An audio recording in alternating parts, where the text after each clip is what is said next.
ఈ కార్యక్రమంలో ముఖ్యంగా ఏంటంటే ప్రస్తావించిన అంశాలు యువకులకి చంద్రబాబు చేసిన అన్యాయం. గతంలో చూస్తే ఫీజు రింబర్స్మెంట్ ఏదైతే ఉందో గతంలో ఎప్పుడు కూడా షెడ్యూల్ పరంగా ఫీజు రింబర్స్మెంట్ జరిగేది. ఎలా 2025 సంవత్సరం 2024 సంవత్సరం నుంచి 20 సంవత్సరంకి, అలాగే 25 నుంచి 26 సంవత్సరానికి గాను మొత్తం సుమారు 7,800 కోట్ల రూపాయలు బకాయిలు ఎప్పుడు కూడా ఫీజు రింబర్స్మెంట్ చెల్లించాల్సి ఉంది. కానీ ఆ బకాయిలు ఏదైతే ఉందో ఇప్పుడు కేవలం కూటమి ప్రభుత్వం కేవలం 2,500 కోట్ల పైచీలకు రూపాయలు మాత్రమే బడ్జెట్లో కేటాయించి ఫస్ట్గా యువతపై ఉక్కుపాదం మోపింది.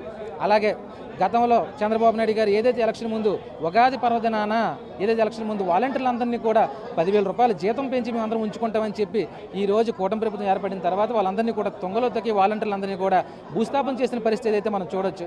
అలాగే వైన్ షాప్స్లో పనిచేస్తున్న 18,000 మంది కార్మికులు తీసేశారు.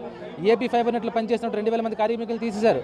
వెటనరీ డిపార్ట్మెంట్ ఎంతోమంది ఫీల్డ్ అసిస్టెంట్లని మభ్యపెట్టి రాజకీయ ఒత్తిడి తెలియజేసి వాళ్ళని తీశారు. ఇలాగ సుమారు మొత్తం రాష్ట్ర వ్యాప్తంగా 4 లక్షల మంది చిరు ఉద్యోగుల్ని రోడ్డుని కీడ్చిన ఘనత ఈ బాబు గారిది, లోకేష్ బాబు గారిది, పవన్ కళ్యాణ్ గారిది.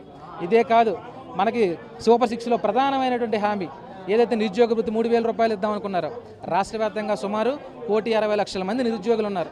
ఈ 1,60,00,000 మందికి సుమారుగా 54,000 కోట్ల రూపాయలు నిరుద్యోగ వృత్తి సంవత్సరానికి ఇవ్వాల్సి ఉంది.